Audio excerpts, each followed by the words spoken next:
நிச்சயமாக உங்களுடைய இந்த எலெக்ஷன் ஜிம்முக்கு இருக்குல்ல, எப்போவுமே மோடி சொல்லுவார்ல, அதாவது கருப்பு பணத்தை மீட்டால் 15 லட்சம் ரூபா போடலாம். 12 வருஷம் ஆச்சு, கருப்பு பணத்தை மீட்கலையா? ஏன் மக்களுக்கு வங்கி கணக்கில் நீங்கள் பணம் போடலை?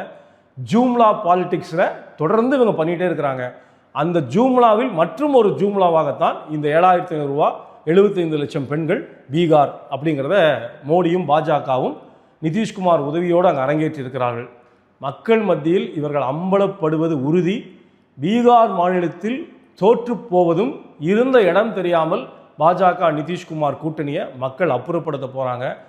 அதனுடைய தொடர்ச்சியாக வரக்கூடிய எல்லா மாநில சட்டமன்ற தேர்தல்களும் பாஜக தோக்க போகுது.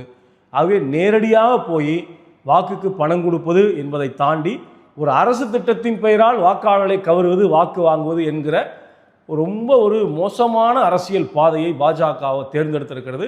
மோடி அதற்கு ரெட் கார்பெட் போட்டிருக்காரு, அவரே தலைமை ஏற்கிறாரு. மோடியினுடைய இந்த செயல் மக்கள் மத்தியில் ஒரு அவநம்பிக்கையை ஏற்படுத்துவது என்பது உறுதி. பீகாரில் இவர்களுடைய முயற்சி பலனளிக்காது, பாஜக தோற்கடிக்கப்படுவது என்பது உறுதி.